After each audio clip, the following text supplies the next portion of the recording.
Hi, this is Jeff Curto, and welcome to episode number 86 of Camera Position, the podcast about the creative side of photography. Well, because I pay attention to such things, I know that a lot of you who are out there listen to this podcast, but you also listen to Brooks Jensen's excellent Lens Work podcast. And of course, I pay attention to Brooks too. I've paid attention to Brooks ever since he was kind enough to publish my images in Lenswork magazine, and more recently in this great folio of photographs that Lenswork has produced of my evidence of hands-on stone photographs of Italian architecture project. I'll put a link to that folio in the Camera Position blog page, but that's not really what I wanted to talk about today. I really wanted to talk about something that Brooks said in one of his podcasts some time ago. He was talking a little bit about how workshops used to be the sort of place where photographers learned about certain aspects of photography, and he went on to talk a little bit about the idea that in the digital era, one of our problems is we're producing an awful lot of photographs. I don't know about you guys, but boy, I shoot a lot more photographs with digital photography than I ever did with film photography, and that's why applications like Aperture and Lightroom and so forth have become so popular for us to kind of deal with that large quantity of imagery. Well, let me just share with you a little bit of what Brooks has to say about this. He gave me permission to use a little snippet of his podcast. So here is Brooks Jensen talking about editorial photography, or rather, editing our photographs. Our challenge of photographers has shifted. It's no longer a challenge to make the spectacular print. Instead, our new challenge is how to make a body of work that consists of lots of spectacular prints. How do we turn that into something? One of the implications of the shift to digital photography has become we are no longer people in pursuit of just technological excellence. We're people in pursuit of editorial excellence. The editorial hat has become so much more important to us. But yet, how come there's no workshops? At least not that I'm seeing, hence my request for information. There used to be lots and lots and lots of workshops on the zone system and view camera techniques and etc. because there was so much need for it. Well, now there is a tremendous amount of need for the editorial process, for completing a body of work, for taking 5,000 exposures and editing them down to a project of 20 or 50 or 100 images.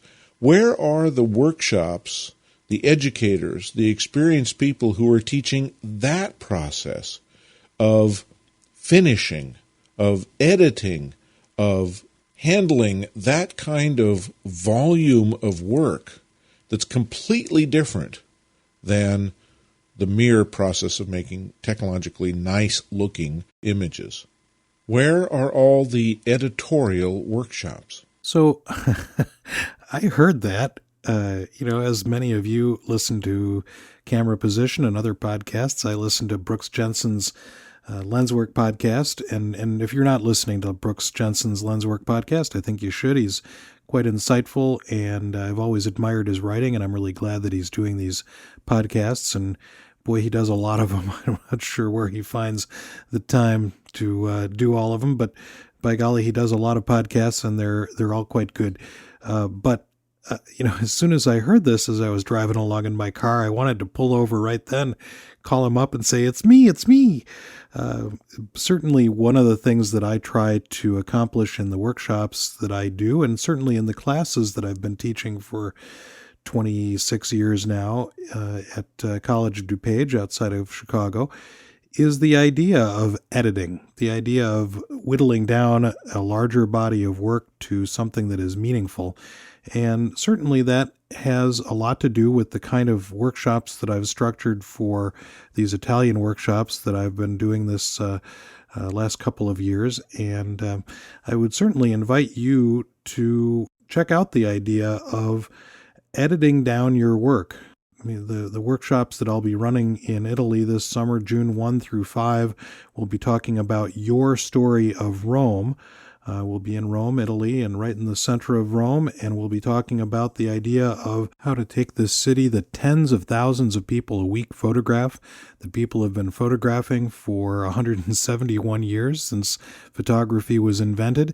How do we take this city, how do we take this icon of urban development that spans millennia, and make a photographic document that is not only uniquely our own, but somehow tells a story about the city that perhaps hasn't been told, or at least hasn't been told in the way that we might tell it. And certainly that is a big part of what we're aiming at.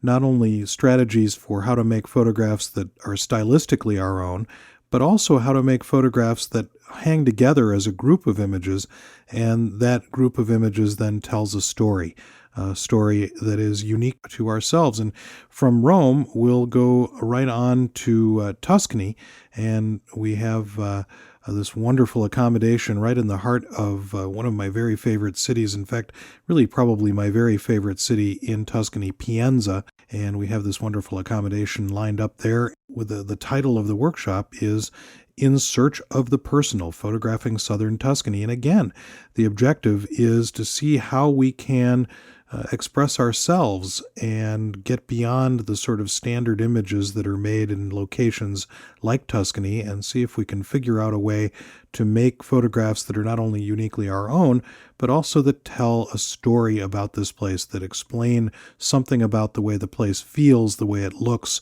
And of course, we'll be in Italy for this entire time.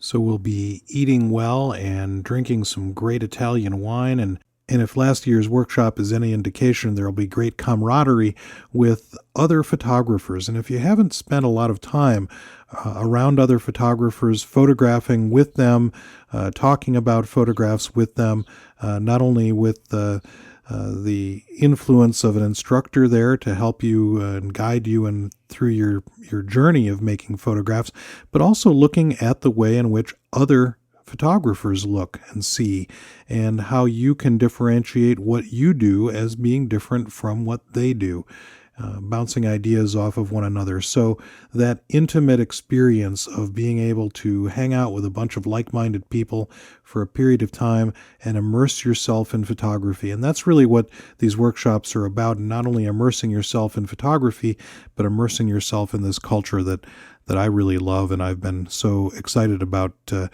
participating in myself over the last 20 years or so, but also now really thrilled to be able to share with others. So just an idea based on Brooks Jensen's podcast about where are the editorial workshops. Well, by golly, come on to Rome and Tuscany with us in June this year, and we'll talk about editing your images and making great images, both from the point of view of looking through the viewfinder, but also what happens after the images are made and how we put those images together into a meaningful whole. Take a look at photographitaly.com. We have just a very few spots left in both of these workshops, and I just wanted to respond to this idea that Brooks said, where are the editorial workshops? And what we're trying to do is try to see if we can figure out ways that we can bring images together and tell a story with a body of work that you can't tell with individual singular images, but it can only really be told with groups of pictures. So there we are. Thanks again for listening to Camera Position. I really appreciate it. We'll be back next time with the desert island photographs, a very interesting and eclectic group of images, and look forward to seeing you then next time on Camera Position, the podcast about the creative side of photography. Camera Position is a proud member of the Photocast Network, your photo resource in the potosphere. photocastnetwork.com